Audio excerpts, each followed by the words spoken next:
Hello students, in previous video we have completed half chapter, fifth chapter Vakeli. Okay, in previous video we have completed 1 to 6 riddle and in this video we will read 7 to 10 riddle. Okay, देखो seventh जो है वो क्या है, केशवम पतितम दृष्ट्वा द्रोण है हर्षम उपागत है रुदंती कोरवा सर्वे हा हा केशव केशव। अब इस ये जो पहेली है इसमें इसके दो अर्थ हैं, ठीक है। तो जो पहला अर्थ है वो अर्थ संगत नहीं है और दूसरा है वो उसका जो अर्थ है वो सार्थक है। देखो केशवम पतिता, केशवम पतितम, केशवम मीन्स होता है यहाँ पर कृष्ण, कृष्ण को देख करके गिरते हुए, पतितम मीन्स गिरते हुए, देख करके द्रोणे है हर्षम उपागत है। द्रोणे मीन्स यहाँ पर दो मीनिंग है, पहला मीनिंग तो होगा द्रोणाचार्य और दूसरा इसका मीनिंग है कौआ, काके है। ओके, हर्षम उपागत है, खुशी हुई, प्रसन्न हुए। कृष्ण को गिरते हुए देखकर द्रोणाचार्य प्रसन्न हुए। रुदंती कौरवाः, कौरवा मीन्स कौरव पता है आप लोगों को, रुदंती रोने लगे, सर्वे सारे कौरव रोने लगे। हा हा हाय हाय केशव केशव, हाय हाय केशव, केशव केशव मीन्स एक तो मतलब यहाँ पर कृष्ण है और दूसरा मीनिंग यहाँ पर क्या होगा, जल में शव, ठीक है। केशव कृष्ण को गिरते हुए देखकर द्रोणाचार्य प्रसन्न हुए, कौरव सारे रोने लगे कि हाय कृष्ण हाय कृष्ण। ओके, ये इसका पहला अर्थ था। अब देखो इसका सेकंड मीनिंग है वो क्या है, केशवम पतितम यानी कि जल में शव को देख करके द्रोण है कौआ प्रसन्न हुआ और रुदंती कौरवा, कौरवा मीनिंग भी यहाँ पर दो मीनिंग है, कौरवा मीन्स एक तो कौरव और दूसरा मीनिंग है श्रृगाल, सारे श्रृगाल रोने लगे। हाय जल में शव, जल में शव। कौरव यहाँ पर जो श्रृगाल है वो क्यों रोने लगे और कौवा क्यों खुश हुआ, कौवा इसलिए खुश हुआ क्योंकि जल में शव था और कौवा उड़कर उसके पास जा सकता था, लेकिन जो जो श्रृगाल है वो उसके पास उड़ करके नहीं जा सकते। जल में शव होने के कारण अपने आप को असमर्थ पा करके सारे श्रृगाल रोने लगते हैं। हाय जल में शव, जल में शव। ओके, एक बार वापस देखेंगे। फर्स्ट मीनिंग इसका क्या है, कृष्ण को गिरते हुए देख करके द्रोणाचार्य खुश हुए और सारे कौरव रोने लगे, हाय कृष्ण हाय कृष्ण। और सेकंड मीनिंग इसका ये है, जल में शव को देखकर कौवा प्रसन्न हुआ और सारे श्रृगाल हैं वो रोने लगे, हाय जल में शव, हाय जल में शव। देखो एट अपदो दूरगामी च साक्षरो न च पंडित है अमुख स्फुट वक्ता च यो जानाति सह पंडित है। अपदो मीन्स यहाँ पर है पैर से रहित, क्या है अपदो मीनिंग यहाँ पर, पैर से रहित, दूरगामी दूर तक जाने वाला, साक्षरो यानी कि पढ़ा लिखा, पंडित है मीन्स विद्वान, अमुख है मुख से रहित, स्फुट वक्ता स्पष्ट बोलने वाला, यो यह जो, जानाती जानता है, सह पंडित है वह विद्वान है। देखो पैर से रहित जिसके पैर नहीं है फिर भी दूर तक जानने वाला, साक्षर यानी कि पढ़ा लिखा है फिर लेकिन विद्वान नहीं है, मुख से रहित है स्पष्ट बोलने वाला है, जो इसे जानता है वह विद्वान है। पैर से रहित है और दूर तक जाने वाला है, पढ़ा लिखा है लेकिन विद्वान नहीं है, और जो मुख से रहित है लेकिन स्पष्ट बोलने वाला है और जो इसे जानता है वो विद्वान है। तो इसका आंसर क्या होगा, समाचार पत्र, ठीक है। नेक्स्ट, वृक्षा अग्रवासी न च पक्षी राजय त्रिनेत्रधारी न च शूलपाणी त्वग वस्त्रधारी न च सिद्ध योगी जलम च विभ्रन्न घटो न मेघ है।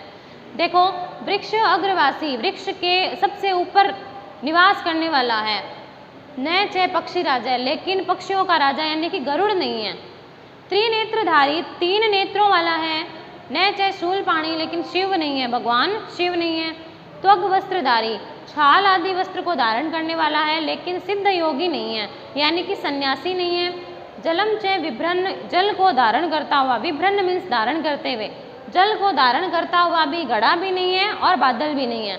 वापस देखो, वृक्ष के सबसे ऊपर रहने वाला है लेकिन पक्षियों का राजा गरुड़ नहीं है, तीन नेत्र वाला है लेकिन शूलपाणी यानी कि भगवान शिव नहीं है, और छाल आदि वस्त्रों को धारण करने वाला है लेकिन सन्यासी नहीं है, जल को धारण करते हुए भी घड़ा भी नहीं है और बादल भी नहीं है। तो इस पहेली का आंसर क्या होगा, नारियल। ओके, क्योंकि नारियल जो है पेड़ के सबसे ऊपर वाले पार्ट पे लगता है और दूसरा उसके वो नारियल में 3 छेद होते हैं, तो त्रिनेत्रधारी का है और छाल आदि धारण करने वाला है और जल को धारण करता है। नारियल में पानी होता है तो जल को धारण करना, लेकिन घड़ा भी नहीं है और बादल भी नहीं है। नेक्स्ट, नंदामी मेघान गगने अवलोके नृत्यामी गायामी भवामी तुष्ट न अहम कृषिज्ञ पथिको अपि न अहम वदन्तु विज्ञा मम नाम ध्येयम। देखो इसमें क्या कहा है कि नंदामी यानी कि खुश होता हूँ, आनंदित होता हूँ, मेघान मेघ को, गगने अवलोके गगन में देखकर, आसमान में बादल को देखकर खुश होता हूँ, नृत्यामी नाचता हूँ, गायामी गाता हूँ, भवामी तुष्ट संतुष्ट होता हूँ, ना अहम कृषिज्ञ मैं किसान नहीं हूँ, पथिको अपि ना अहम और मैं कोई यात्री भी नहीं हूँ, वदंतु विज्ञा बताओ विद्वानों मम नाम ध्येयम मेरा नाम क्या है। बादल वापस देखो, आसमान में बादल को देखकर खुश होता हूँ, गाता हूँ, नाचता हूँ, गाता हूँ और संतुष्ट होता हूँ। ना अहम कृषिज्ञ मैं कोई किसान भी नहीं हूँ और कोई यात्री भी नहीं हूँ, बताओ विद्वानों मेरा नाम क्या है। तो यहाँ पर कौन होगा, मयूर, मोर। मोर है वो बादल को देखकर खुश होता है, गाता है, नाचता है, लेकिन कोई किसान भी नहीं है और कोई यात्री भी नहीं है। तो यहाँ पर इसका आंसर क्या है, मयूर यानी कि मोर। ओके, यहाँ पर ये कंप्लीट होता है। अब देखो क्वेश्चन आंसर देखेंगे। फर्स्ट, कस्तूरी कस्मात जायते। कस्तूरी कस्मात जायते, कस्तूरी किससे उत्पन्न होती है, मृगयात मार्गात, मृगात मृगात मार्गात च। तो इसमें थर्ड होगा, कस्तूरी किससे उत्पन्न होती है, मृगात यानी कि मृग से। उसके बाद में भोजनांते किम पेयम, भोजन के बाद में क्या पीना चाहिए, तो भोजन के बाद में क्या पीना चाहिए, तक्रम छाछ। नेक्स्ट, भा कस्य सारम अस्ति, भा यानी क्या होता है, प्रकाश। प्रकाश किसका सार है, रवे कवे समरस्य, रवे कवे समरस्य च। तो प्रकाश किसका सार था, रवे यानी कि सूर्य का। सीमंत निशु का शांता इत्यस्मिन वाक्ये आद्य अंत अक्षरोस्तः। सीमंत निशु का शांता, ये जो लाइन है इसमें वाक्य में फर्स्ट अक्षर और लास्ट अक्षर क्या है, आद्य यानी कि पहला, अंत यानी अंतिम अक्षर। तो शांता, सीता, शिशुता, शिशुकाता। तो फर्स्ट अक्षर सी है और लास्ट का ता है, तो इसका आंसर क्या हो जाएगा, सीता। त्वम दास्यसि इत्यस्य अर्थोऽस्ति, त्वम दास्यसि का अर्थ क्या है यहाँ पर, त्वम वितरेसि, त्वम दासी असी, ए आ इति अभि इत्युभि भयमपि कश्चिद अन्य एव अर्थ है। तो इसके जो अर्थ हैं ये दोनों होंगे, फर्स्ट त्वम वितरेसि तुम दोगी और दूसरा अर्थ है तुम दासी हो। तो इसका ई होगा, ए और आ दोनों। दासी प्लस असी दास्यसि इत्यत्र संधि अस्ति, यहाँ पर कौन सी संधि है, तो देखो यहाँ पर ई का यह हुआ है, तो यहाँ पर कौन सी संधि है, यण संधि। नेक्स्ट, ने इच्छामि इतस्य संधि विच्छेदे अस्ति, ने प्लस इच्छामि, यहाँ पर गुण संधि है क्योंकि ए और ई दोनों मिलके क्या बने हैं, ए। दृष्ट्वा इत्यस्य व्याकरणम किम अस्ति, दृष्ट्वा का व्याकरण में क्या यहाँ पर विच्छेद होना चाहिए, तो दृश्य प्लस कत्वा, दृक् प्लस कत्वा, दृश्य प्लस ट्वा, दृश्य प्लस इष्टवा। तो इसमें जो है वो ए सही है, दृश्य प्लस कत्वा। कौन सा सही है इसमें, दृश्य प्लस कत्वा। नेक्स्ट क्वेश्चन लघुत्रात्मक प्रश्न देखेंगे। फर्स्ट क्वेश्चन क्या है, करिणाम कुलम को हंती, हाथियों के कुल को कौन मारता है।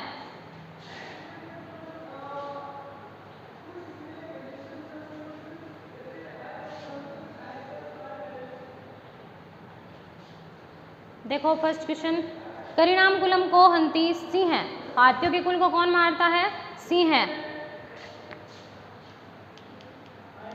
फर्स्ट का आंसर हो जाएगा सिंह है। सेकंड, कति इति त्रयश नामोल्लेखम कुर्वन्तु, कितनी, इति कितनी होती है।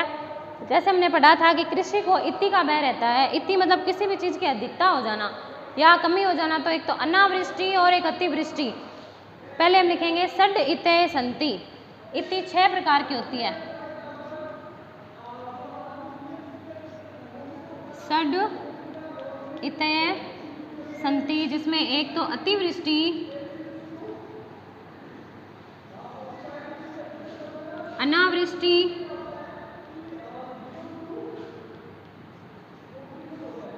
अतिवृष्टि, अनावृष्टि और मुष्का आदि नाम प्रकोप, चूहे आदि का प्रकोप। लेकिन हम इस पे यहाँ पे सीधा क्या लिखेंगे, मुष्का। ओके, षडिते सन्ति, अतिवृष्टि, अनावृष्टि और मुष्का।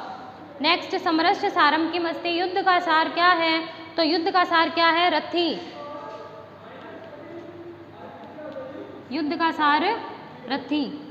नेक्स्ट, पिबाम्ययम् इत्यस्मिन् कः संधि, यहाँ पर इसमें कौन सी संधि है, तो पहले हम इसका संधि विच्छेद करेंगे। संधि विच्छेद होगा इसका पिबामी प्लस अहम, पिबामी प्लस अहम। अब देखो यहाँ पर ई है और यहाँ पर ए है, तो कौन सी संधि बन रही है यहाँ पर, यण संधि। तो पिबाम्ययम् में कौन सी संधि है, यण संधि। नेक्स्ट क्वेश्चन, द्रोणम हर्षम उपागतः अत्र द्रोण शब्द से अर्थ द्वयम किम अस्ति। द्रोणाचार्य खुश हुए, यहाँ पर द्रोण जो शब्द है इसमें दो अर्थ कौन कौन से बताए हैं मैंने आपको, एक तो द्रोणाचार्य है और दूसरा काकय है।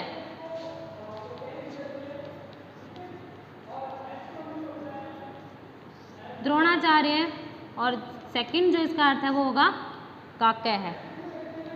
6th क्वेश्चन, कम बलवंतम न बाधते शीतम, किस बलवान को शीत बाधित नहीं करती है, तो इसका आंसर इसी में ही है, कम बलवंतम। पहले इसका क्वेश्चन ऐसे पढ़ा जाएगा, कम यानी किसको, बलवंतम बलवान को, न बाधते शीतम शीत बाधित नहीं करती है, तो इसका आंसर हो जाएगा कंबलवंतम यानी कि कंबल वाले व्यक्ति को।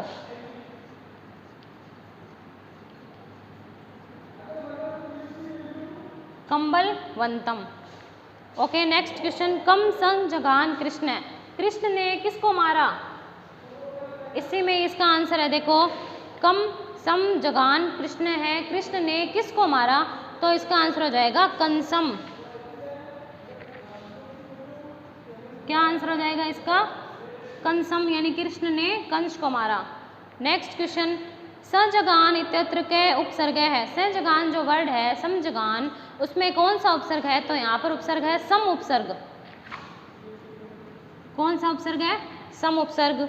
देखो एक बार, फर्स्ट का आंसर सी है, करिणाम कुलम को हंति, और कति इतये तो षड इतये संति, 3 के हमने नाम लिखे, अतिवृष्टि अनावृष्टि और मुष्का आदि नाम प्रकोप, और समरस्य सारम किम तो रथी, और पिबाम्ययम् का संधि विच्छेद पिबामी प्लस अहम, यण संधि, और द्रोण शब्द के अर्थ पूछे थे हमसे, तो द्रोणाचार्य और काकय है, द्रोणाचार्य अर्थ था और एक कौआ।